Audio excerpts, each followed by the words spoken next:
Now the properties of the equation. First of all, I'll write the same equation again. Cos square alpha plus cos square beta plus cos square gamma is equal to 1. Now the same cos square alpha beta gamma can also be replaced by lmn to get an equation L square plus m square plus n square equal to 1. Because we all know that cos alpha is L, cos beta is m, cos gamma is equal to n.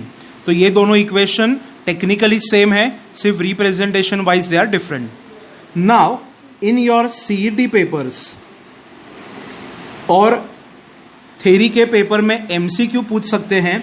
The MCQ will be find the value of sine square alpha plus sine square beta plus sine square gamma. And ये value आपको MCQ और CET के लिए learn करनी है. The value of this numerical is equal to 2. अभी ये 2 कहाँ से आया? तो just go through the theorem, go through the solution. We all know that. I'll start with the LHS. What is sin square alpha written as? It is 1 minus cos square alpha. Similarly, 1 minus cos square beta. Similarly, 1 minus cos square gamma.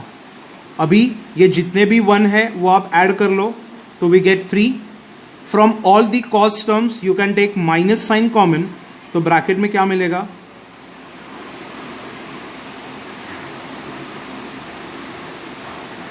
बरोबर है. But what is this equation? Is equal to 1. So bracket में we have 3 minus 1 which is equal to 2. So अगर by chance this numerical is asked in your theory paper as well, तो you just have to start with the LHS and this equation is a by default equation that we have already proved, जिसका हम लोग यहाँ पे application ले रहे हैं and it is equal to 2.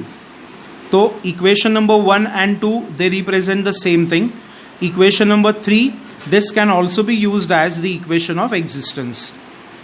Point number 4, अगर मैंने equation number 1 और 2 का subtraction किया तो I get cos square alpha minus sin square alpha, cos square beta minus sin square beta, cos square gamma minus sin square gamma.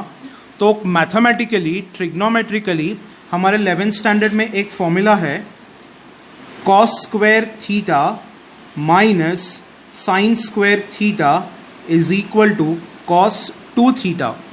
Do you remember the formula? Cos square theta minus sin square theta is equal to cos 2 theta.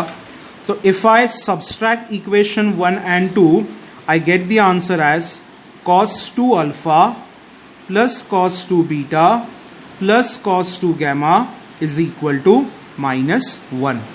So now equation number 1, 3 and 4, they all are considered as the equations of existence and they can be used directly in the numerical section. So basically the theorem, it depends, if it is asked you can solve it for 3 marks, but अगर theorem नहीं पूछा है तो ये जो formula base है वो आपको learn करना पड़ेगा क्योंकि directly इस पे आपके syllabus में numericals available है. तो point number 1 is cleared. What are direction angles and what are direction cosines?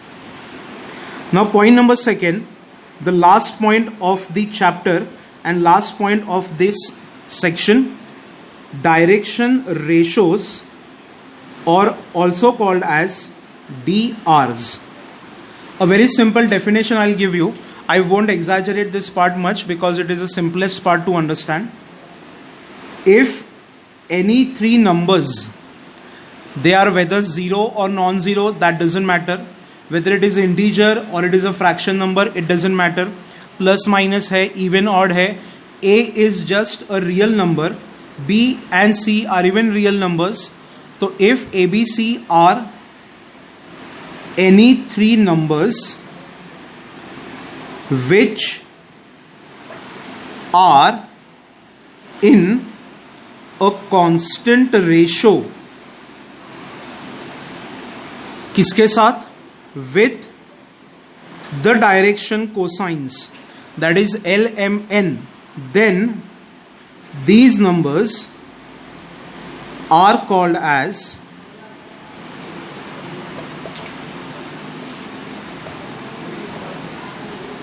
Direction ratios. समझ में आ गया? अगर कोई भी तीन numbers A B C if they are in a constant ratio with the direction cosines, then these numbers are called as direction ratios.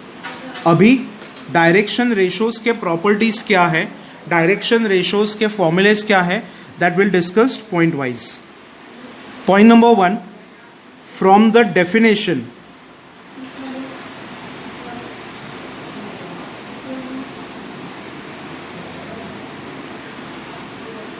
the ratio of direction ratio and ratio of direction cosine L upon A, M upon B, N upon C is a constant ratio, that is lambda. So from this equation can we say L equal to A lambda, M equal to B lambda and N equal to C lambda. We just have cross multiplied the terms A, B and C on the RHS. अभी ये जो तीन numbers है वो हम लोग यहाँ पे जो प्रॉपर्टी लिखी है उसमें अगर सब्सटीट्यूट कर दे तो what do we get is, I will say point number 2, from L square M square N square equal to 1 क्या मिलेगा, A square lambda square B square lambda square C square lambda square is equal to 1. From these three terms we can take lambda square common, तो bracket में आएगा a square plus b square plus c square is equal to 1 and hence what do we get, lambda square is equal to 1 upon the bracket a square plus b square plus c square. Now from this lambda can I say lambda is equal to, if I take roots on both sides what do I get,